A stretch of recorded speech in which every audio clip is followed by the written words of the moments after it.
하나님 감사합니다. 오늘도 어김없이 우리 학생부 예배 한 자리에 모여 지킬 수 있도록 은혜 베풀어 주심에 참 감사합니다. 특별히 새로운 친구가 나왔습니다. 하나님, 오늘이 처음이자 마지막이 아니라 하나님을 만나는 시작이 되게 하시고 그 말씀이 그 마음밭에 깊이 뿌리 내려서 심겨지고 하나님께서 원하시는 열매가 그 학생의 삶 가운데에, 아니 우리 모두의 삶 가운데 풍성히 맺혀질 수 있도록 은혜를 허락하여 주옵소서. 이 시간도 이후의 모든 시간도 끝까지 함께 해주실 줄로 믿사옵고 예수님의 이름으로 간절히 기도드립니다. 아멘. 목마른 사슴이 실행문 찾아 헤매듯 내 영혼 주님을 간절히 알기 원하네. 구름이 거치면 희망의 태양 떠오른 주 사랑 내 삶을 환하게 비춰주시네. 주님의 사랑 날 찾아와 어둠 내는 밝히시네. 내 영혼 기뻐 노래하네. 주 볼 때 안전한 곳에 날 세우시네. 사슴처럼 뛰게 하네. 무슨 어딜 가든 주 사랑 나를 인도하네.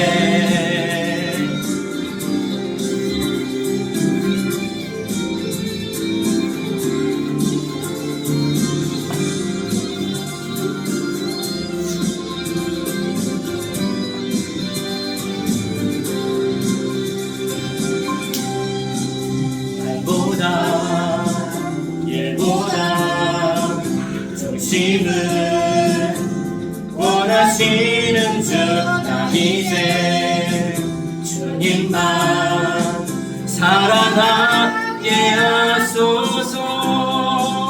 모든 날 주 앞에 서는 날 주께 말하니 사는 날 동안에 주님만 사랑했다고 세상이 줄 수 없는 사랑 내만 고로 짓게 하네. 무대 날 이끄소서. 오 주님, 주님도 길을 만져보기를, 주님 품에 안겨보기를, 세상 사는 동안 주님만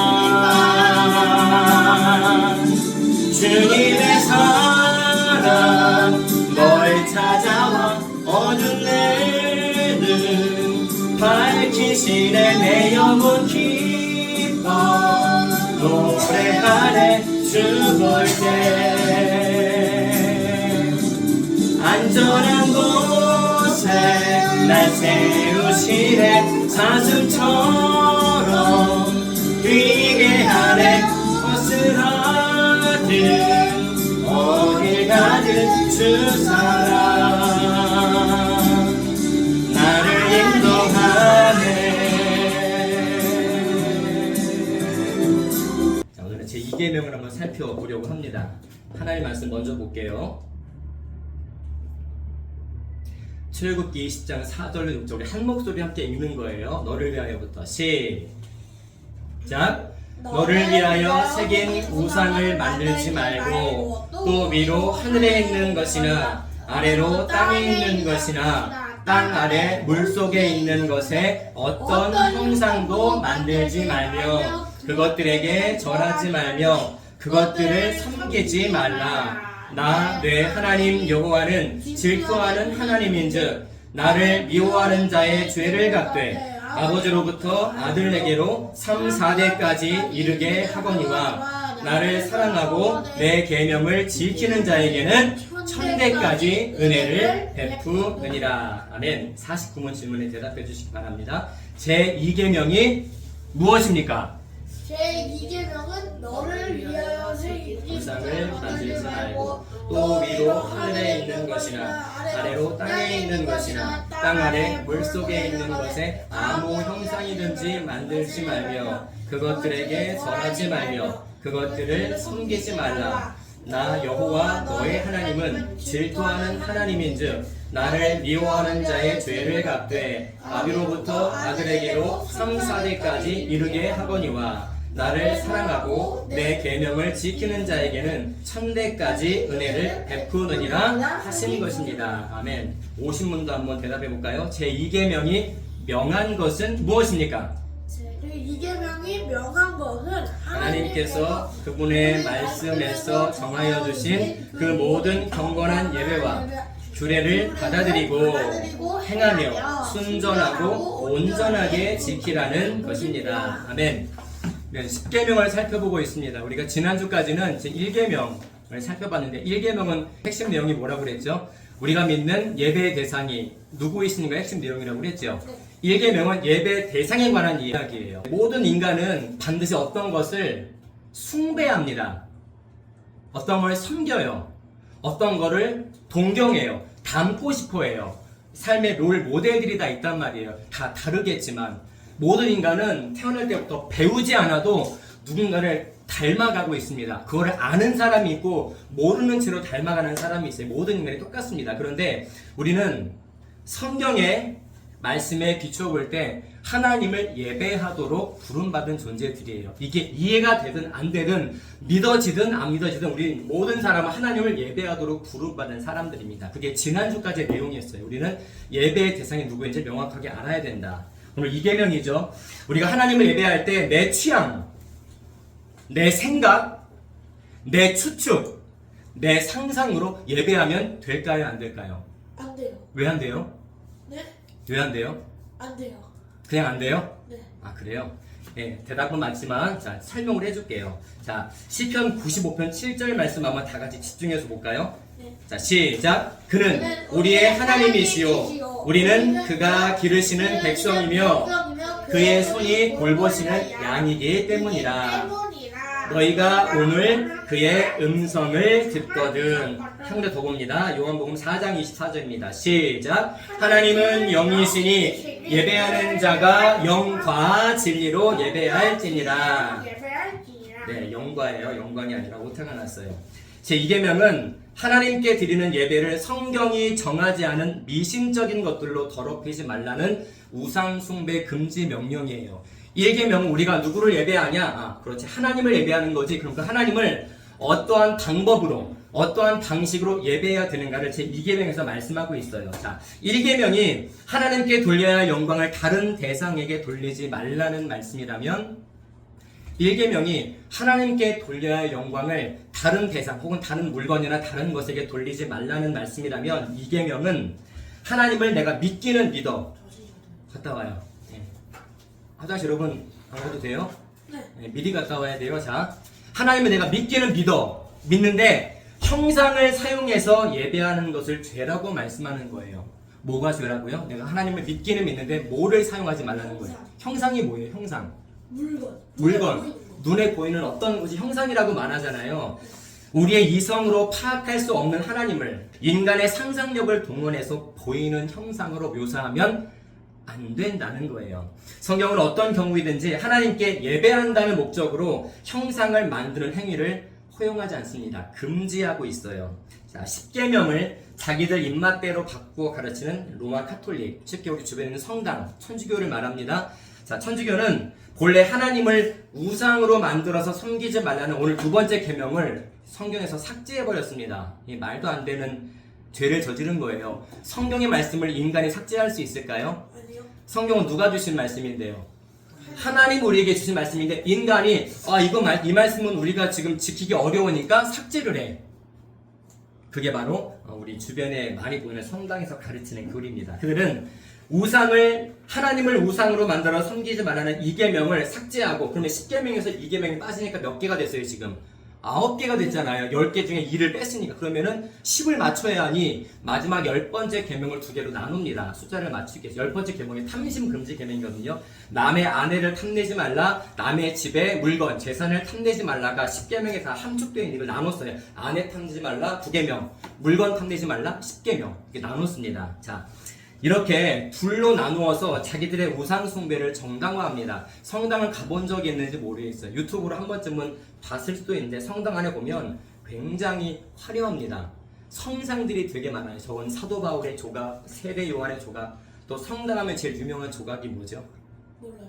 마리아상이잖아요. 아. 아기 예수를 뭐 안고 있을 수도 있고 그냥 이렇게 기도하는 손, 그냥 인간적으로 볼 때 정말 선하게 생고 아름다운 여인의 모습이지만 마리아는 우리가 예배하는 대상이, 숭배할 대상이 아니. 우리랑 똑같은 죄인입니다. 누가요?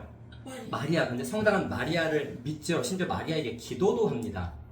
우린 예수님께 기도하죠. 근데 우리는 예수님께만 기도하지만 그들은 예수님께도 기도하고 마리아에게도 기도하고 세례 요한에게도 기도하고 사도 바울에게도 기도하고 베드로에게도 기도를 해요. 기도하는 대상이 엄청 많아요. 성경 어디도 그렇게 가르치지 않는데. 자, 신명기 4장 15절로 18절로 볼게요. 자, 시작. 여호와께서 호렙산 불길 중에서 너희에게 말씀하시던 날에 너희가 어떤 형상도 보지 못하였은즉 너희는 깊이 삼가라. 그리하여 스스로 부패하여 자기를 위해 어떤 형상대로든지 우상을 새겨 만들지 말라. 남자의 형상이든지 여자의 형상이든지 땅 위에 있는 어떤 짐승의 형상이든지 하늘을 나는 날개 가진 어떤 새의 형상이든지 땅 위에 기는 어떤 곤충의 형상이든지 땅 아래 물속에 있는 어떤 어족의 형상이든지 만들지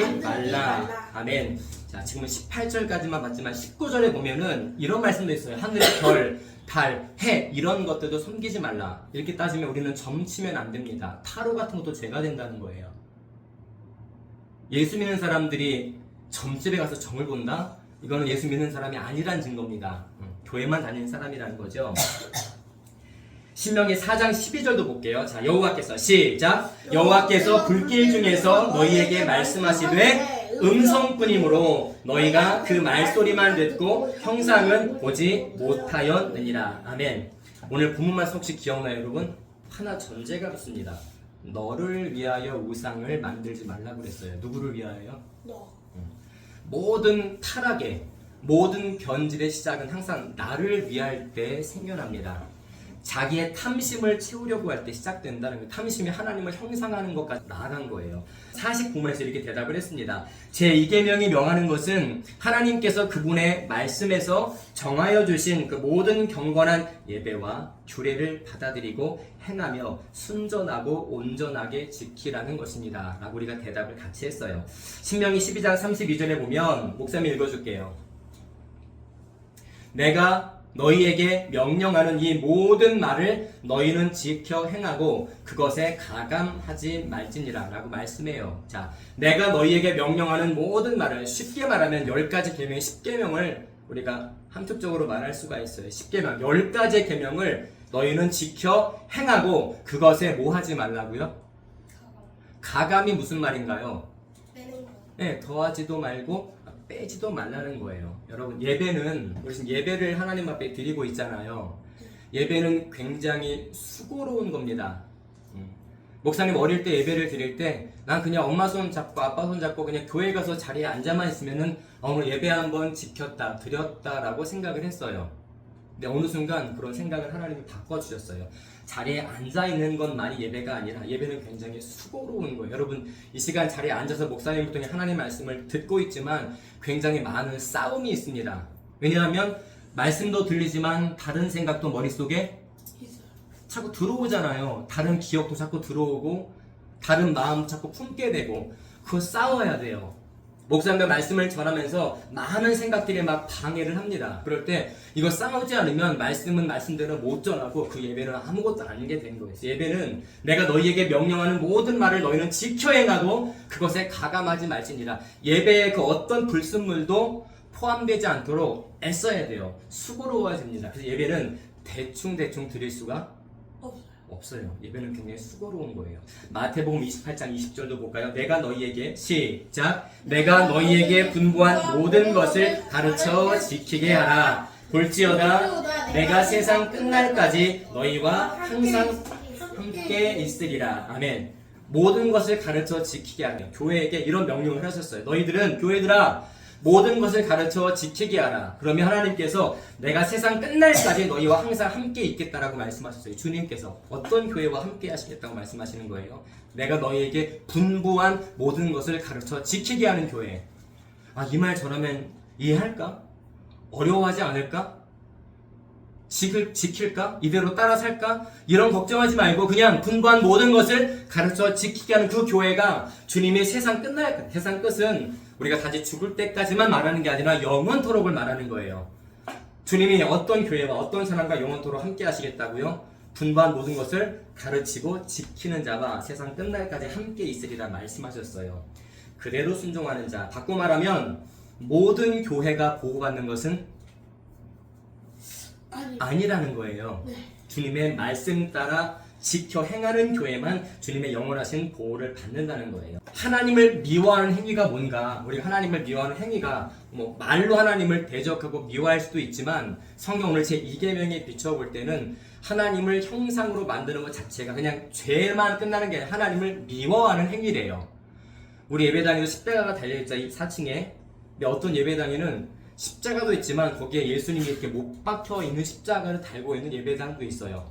성당은 다 그렇게 그런 십자가를 쓰고 있고 많은 교회들이 예배당 안팎을 화려하게 꾸밉니다. 왜냐하면 눈에 보이는 것들이 나의 믿음을 크게 만들어준다고 생각하기 때문에 그래요. 목사님 사진을 많이 준비했지만 다 삭제했습니다. 말로 설명해 줄게요. 정말 큰 교회 보면은 이 강대상 뒤에 이만한 십자가 거의 한 버스 한 대만한 십자가가 뒤에 딱 달려 있습니다. 근데 이게 십자가를 보면은 믿음이 생길까요, 여러분? 아니요. 십자가를 보면 믿음이 생길까요? 굳이 없어도 되는 거 아니에요? 여기도 십자가 달면 달 수 있죠. 조그만 거나 사서. 근데 굳이 안 다는 이유는 돈이 없어서가 아니라 그게 우상숭배이기 때문에 그래요. 십자가를 봐서 믿음이 생긴다면 성경이 그렇게 가르쳤겠죠. 너희들은 예배당 정중앙 정면에 십자가를 무조건 달아라라고 말씀하셨겠죠. 주님 그런 말씀이 없죠. 심지어 하나님을 형상화하지 말라고 그랬어요. 하나님을 미워하는 행위니까. 물론 앞에 십자가가 달린 교회가 다 잘못됐다는 말은 아닙니다. 말씀을 잘 가르치면 돼요. 그런데 말씀을 듣는 여러분의 입장에서 말씀을 통해 은혜 받고 믿음이 강화되는 게 아니라 십자가를 보니까 마음이 이상해. 저 십자가를 보니까 막 주님의 피가 생각나고 주님의 고난이 막 생각나. 묵상하는 건 좋지만 십자가 자체가 우리에게 아무런 도움을 주지 못합니다. 말씀을 통해 우리의 믿음을 강화시키를 하나님이 기뻐하시기 때문에 그래요. 십자가 영상, 또 큰 규모의 예배당, 또 스테인드 글라스 유리에다 막 그 색종이 같은 걸 붙여놓고 새벽녘에 햇빛이 쫙 들어오면은 기도할 때 묘해집니다. 여기는 그런 게 없잖아요. 그냥 유리잖아요. 어떤 교회들은 여기에다 형형색색의 비둘기 모습 예수님이 기도하신 형상을 색종이로 형형색색으로 붙여놓습니다. 밤에는 모르다가 동이 딱 뜰 때 빛이 쫙 들어오면은 막 주님이 임재하시는 것 같아. 그런 분위기 연출. 자, 출애굽기 20장 5절 6절 목사님 읽어줄게요. 입력이 안 돼 있으니까 잘 들어보세요. 내 하나님 여호와는 질투하는 하나님인즉 나를 미워하는 자의 죄를 갚되 아버지로부터 아들에게로 3, 4대까지 이르게 하거니와. 아까 하나님을 미워하는 게 뭐라고 그랬죠? 하나님을 형상으로 만드는 거라고 그랬잖아요. 하나님을 만들지 말라고 하셨는데 자꾸 뭐를 만들어. 하나님을 미워하는 행위인데 하나님이 그냥 미워하는 행위니까 끝이 아니라 이렇게 말씀합니다. 나를 미워하는 자의 죄를 내가 갚아준대요. 아버지로부터 아들에게로 3, 4대까지 이르게 한다라고 말씀합니다. 할아버지가 우상숭배자, 그럼 할아버지에서 그 죄의 책임을 묻고 그 할아버지 아들, 그 아들의 손자까지 하나님이 죄를 물으신대요. 유명한 신학자 칼빈은 이렇게 말했습니다. 이 말씀을 하나님의 의로우신 저주가 너무 무서워서 우상숭배죄, 즉 하나님을 형상으로 만드는 죄는 3, 4대가 가기 전에 가문 전체를 멸족시킨다고 해석을 했습니다.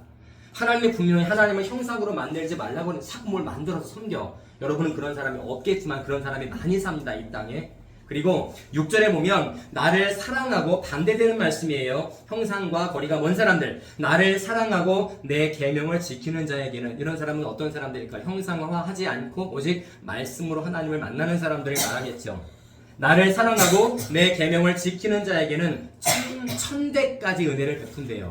하나님의 심판은 3, 4대까지 가는데 하나님의 축복은 천대. 성경에서 천은 1부터 숫자 1000, 숫자를 말하는 게 아니라 그 복이 언제까지라는 거예요. 영원토록 축복하신다는 말씀입니다. 하나님의 은혜가 경건한 자들에게 천대까지 임하는 약속에 대해서 방금 말한 칼빈은 그들이 경건한 가정에서 자랐기 때문이기도 하지만 은혜가 경건한 자들의 가문에 영원토록 함께하리라는 하나님의 약속 때문에 천대까지 은혜를 받는다라고 해석을 했어요.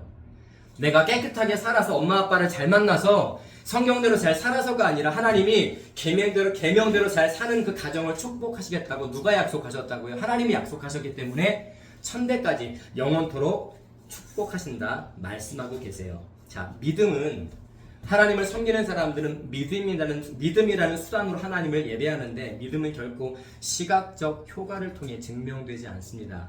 말씀을 듣고 기도하고 묵상을 통한 열매로 우리의 믿음을 증명하는 거예요.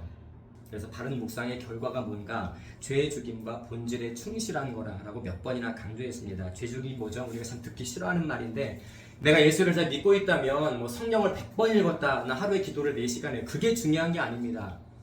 그게 본질이 아니에요. 내가 하나님을 지금 바르게 예배하고 있다면 나의 잘못된 습관들이 점점 약해집니다. 그리고 하나님에 대한 거룩한 관심과 열정이 마음속에서 일어나요. 또한 예배를 갈망합니다. 성경을 읽기 시작하고 기도하지 않고는 견딜 수 없는 상태가 점점 돼요. 이와 같은 모습은 성령의 역사 가운데 죄의 죽임의 열매가 우리 삶 가운데 나타나고 있다는 증거예요. 물론 과거의 잘못된 모습으로 가끔 돌아갈 때도 있습니다. 연약하니까 우리는. 그런데 이제는 과거의 그 죄악된 삶이 즐겁지가 않아.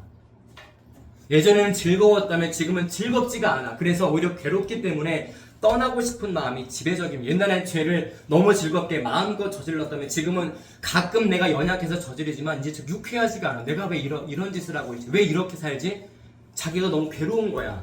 하나님의 뜻대로 살지 못하는 모습이 괴로워서 자꾸 말씀으로 돌아가려고 합니다. 이런 생각이 지배적이라는 거예요. 자, 아까 죄의 죽임과 또 본질에 충실해진다고 그랬죠. 하나님의 말씀대로 사는 자들은 하나님이 정하신 예배, 지금 예배 시간입니다. 가르침과 기도와 찬양이 포함되어 있어요. 모든 예배는 마찬가지입니다. 가르침과 기도와 찬양이 포함되어 있는 게 예배인데 모두 귀로 들음과 입술의 고백으로만 이루어져 있습니다. 자, 가르침을 목사님이 눈으로 가르치나요? 입으로 가르치나요? 입.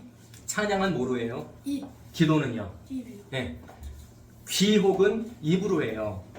입으로는 찬양하고 말씀을 선포한다면 여러분의 귀로는 말씀을 듣죠. 찬양도 고백하며 듣죠. 네. 보는 거랑 신앙생활은 큰 상관이 없습니다. 오늘 많은 교회들이 사람들의 취향과 만족을 채우기 위해서 성경의 가르침보다 사람들의 취향에 민감합니다. 화려하게 장식합니다. 예배당을 점점 세속화시켜요. 17세기에 독일, 영국 이런데 종교개혁 시대 교회들을 보면은 교회가 되게 초라합니다. 뭐 이런 거 붙여놓지도 않고 교회가 의자랑 강대상 말고 아무것도 없어. 그땐 전기 뭐 이런 뭐 TV나 이런 게 없었던 시대입니다. 그냥 말 타고 마차 타고 다녔던 시대예요. 마이크가 있었을까요? 없어요. 예배당에 의자만 쫙 있고 강대상만 딱 있었어요. 그런데 말씀만 전해도 사람들이 은혜 받고 회개하고 거듭났던 역사가 있었던 시대가 그런 시대입니다. 희한하게 예배당 안의 구조가 단순했어요. 두 번째 계명을 거부하는 전형적인 죄악이 바로 하나님을 보이는 형상, 화려하게 꾸미는 모습으로 나타납니다. 성경이 가르치는 사랑은 나의 탐심을 만족시키는 것이 아니라 하나님을 만족시켜 드리는 것이고 또 하나 내 이웃을 내 자신처럼 만족시켜 주는 거예요. 여러분, 내가 만족하고 내가 즐거운 예배는 가짜 예배입니다. 어느 교회 같은 예배가 즐거워. 학생부, 우리 커버넌트 학생부 예배와 완전히 반대인 예배들이 많을 거예요. 이 학생부 예배 너무 즐거워. 나 이 교회 나갈까? 너무 즐거워. 막 기다려져. 예배가 즐겁다면 뭔가 굉장히 잘못된 거예요. 모세가 호렙산에서 하나님께 10계명을 두 돌판을 받을 때 모세가 막 실실 웃으면서 야 돌판 내려온다 막 즐겁게 받았을까요? 아니요. 엄숙한 마음으로 받았습니다. 내가 이순신인데 4시가 와서 왕의 어명을 나한테 전한단 말이에요. 4시가 와서. 그럼 내가 계급이 높아요? 4시가 계급이 높아요? 아, 이순신. 장군이랑 그냥 말단 신하잖아요. 그런데 그 이순신이 4시에게 왕의 어명을 받을 때 어떻게 받아요? 줘봐. 이렇게 받아요. 주머니에 손 넣고. 그 앞에 엎드려 받습니다. 지금 뭘 갖고 왔습니까? 어명. 예. 4시를 보는 게 아니라 4시가 손에 뭘 들고 있으니까 왕의 어명을 들고 있기 때문에 그 4시 앞에 굴복하는 게 아니라 왕의 권위 앞에 굴복하는 거죠. 네. 함부로 받을 수가 없습니다. 우리가 하나님 앞에 예배할 때 모세가 두 돌판 받을 때도 마찬가지였지만 구름이 빽빽하게 호렙산을 둘러쌌을 때 정말 엄숙한 분위기에서 정말 경외심을 가지고 두 돌판을 받았습니다. 그때 이스라엘 백성, 산 아래에 있던 이스라엘 백성들이 뭐 하고 있는 줄 알아요? 춤추고 있었어요. 금송아지 섬기면서. 모세가 산에서 안 내려와. 이 모세는 살았는지 죽었는지 모릅니다. 모세 형 아론에게 이스라엘 백성들이 부탁하는 거예요. 당신의 동생이 죽었는지 살았는지 모르니까 우리를 인도한 하나님을 만듭시다. 그래서 그 은금 폐물을, 금을 다 모아서 녹여서 만든 게 금송아지잖아요. 모세가 그 모습을 산에서 내려와서 보자마자 돌판을 집어 던집니다. 이 말이 안 되는 죄를 저지르고 있으니까 하나님을 모하지 말라고 했는데, 형상으로 만들지 말라고 했는데 그 잠시를 못 기다리고 모세가 죽었다고 생각하고 하나님을 금송아지라고 믿으려고 만들었다는 거예요. 자, 예배는 즐거운 게 아닙니다. 물론 예배가 무조건 지루하면 안 되겠죠. 여러분이 어떠한 마음으로 말씀을 받는지 모르겠지만 예배는 여러분이 목사님 앞에 서 있는 게 아니라 하나님 앞에 서 있기 때문에 정말 엄중하고 진중한 마음으로 수고로이 애써 예배를 드려야 돼요. 하나님이 보이지 않지만 하나님은 여러분 각자를 보고 계시기 때문에 누가 지금 나를 예배하는가? 목사님은 모르지만 하나님은 지금 여러분 가운데 누가 진짜 예배하는지 알고 계십니다. 그래서 두려운 마음으로 말씀을 전할 수밖에 없어요. 왜냐하면 목사님도 사람인지라 잘못 전하면 죽을 수도 있잖아요. 하나님께 징계받을 수도 있고. 자, 가장 중요한 것은 예배가 즐겁냐 안 즐겁냐, 설교가 기냐 짧으냐, 그게 중요한 게 아니라 하나님께서 이 예배를 만족하게 받으셨는지가 정말 중요한 거예요. 그게 없다면 여러분 이 시간 가장 불쌍한 시간을 보내는 거예요. 하나님이 내 예배를 받든지 말든지 차라리 더 자지, 더 공부하지, 더 게임하지, 더 다른 친구랑 놀러가지, 뭐하러 아까워서 여기에 가서 시간을 허비하고 있냐고요. 왜 나와 있죠?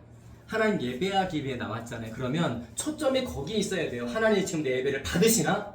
기쁘게 받으시나? 그 생각으로 온통 가득 차 있어야 돼요. 또 한 가지, 들은 그 말씀, 오늘 이 말씀이 제 이계명인데 그 말씀이 나의 삶의 변화를 가져왔는지가 중요합니다. 어떤 학생이 공부를 밤샘 공부를 1년 동안 했어. 그런데 시험을 딱 봤는데 빵점이야. 공부를 한 거예요, 안 한 거예요? 본인을 했다고 말하지만 뭐가 증명하죠? 성적이 증명하는 거예요. 밀렸었든 밤새도록 공부한 게 아니라 졸았든 간에 성적이 증명하는 겁니다. 머리에 좋고 나쁨을 우리가 핑계대면 안 돼요. 정말 바르게 임했다면 반드시 결과가 나타난다는 거예요. 예배는 자기 만족을 위한 것이 아니기 때문에 더 온전한 사랑을 추구하려고 노력할 수밖에 없고, 하나님과 나의 이웃을 더 사랑하지 못했다는 생각 때문에 늘 자기 반성적 사랑을 추구할 수밖에 없습니다. 자, 참된 예배는 분위기로 사람을 압도하지 않습니다. 정말 웅장한 음악을 딱 틀어놓고, 요즘 유튜브 조금만 검색하면 정말 이름만 들으면 알만한 찬양팀들이 정말 기똥찬 그런 전공자들이 그냥 건반에 드럼에 베이스에 기타에 한번 쫙 연주하면 사람들이 그냥 울어버려요. 은혜라고 착각을 하고. 찬양으로 은혜 받을 수 있지만 그 은혜가 구원의 은혜는 아닙니다. 하나님은 찬양을 통해 어떤 사람을 죄 가운데 구원하시기를 기뻐하시잖아요. 말씀을 들음으로 우리를 구원하시기를 기뻐하시기 때문에 예배를 드릴 때 분위기에 우리는 크게 흔들리지 않기를 바라요. 오직 말씀으로 우리의 영혼이 하나님께 붙들림 받게 하십니다. 그래서 말씀을 들을 때마다 깊이 묵상하게 되고 그 묵상이 기도로 이어지고 그 기도가 구체적인 행동, 즉 순종으로 나타나게 되는 거예요. 말씀 정리합니다. 나는 누구의 만족을 위해 이곳에 왔나 한번 생각해 보세요. 친구 손에 엄마 아빠의 성화의 본능에서 나왔을 수도 있고 자발적으로 나왔을 수도 있지만 나는 지금 이 시간 누구의 만족을 위해 이곳에 앉아있는지 생각해 보세요. 그리고 날마다 누구의 만족을 위해 살고 있는지를 늘 돌아보면서 나를 위한 삶을 거절하고 성경이 정한 대로 사모하는 마음으로 말씀을 듣고 감사함으로 기도하고 즐겁게 찬송함이 지극히 정상적인 우리의 마땅한 모습이 되어야 합니다. 이 간단한 원리를 단호하게 붙잡기를 바라요. 한번 따라해볼까요? 참된 예배는 말씀대로 순종하는 것이다. 말씀대로 순종하는 것이다. 간단해요. 참된 예배는 말씀대로만 순종하는 거예요. 제2계명이 명하는 것, 참된 예배는 말씀대로 순종하는 것이다. 하나님께서 정하신 방식대로 순종하며 기쁨과 감사의 예배를 이루어가고 하나님의 정하신 방식대로 기꺼이 순종할 때 감사한 건 참된 만족과 회복의 역사도 여러분 각자에게 풍성히 허락해 주실 줄로 믿습니다. 아멘. 기도합니다. 하나님, 오늘 제2계명을 통하여서 예배의 대상이신 하나님께 어떠한 방식으로 예배를 해야 하는지를 잠시 살펴보았습니다. 하나님, 우리의 삶 가운데 말씀을 통해 하나님을 만나려 하지 않고 다른 것으로 자꾸 하나님을 만나려 하는 모습은 없는지 돌아보기 원합니다. 이 땅에 적지 않은 교회들이, 아니 많은 교회들이 하나님을 형상화하여 십자가를 추종하고 십자가의 천까지 두르며 예배당에 정말 호텔과 구분이 되지 않을 정도로 화려하게 꾸며져서 정말 하나님의 임재가, 하나님의 함께하심이 보여지는 형상 가운데 있다고 착각하는 그런 사람들이 많은 시대에 오니 우리 커버넌트 학생들만큼은 오직 말씀을 들음으로 믿음이 강화되고 그 말씀을 통하여서만 하나님을 만나는, 하나님이 정하신 방식대로만 하나님을 만나고 하나님을 예배하는 학생들이 되게 하여 주옵소서.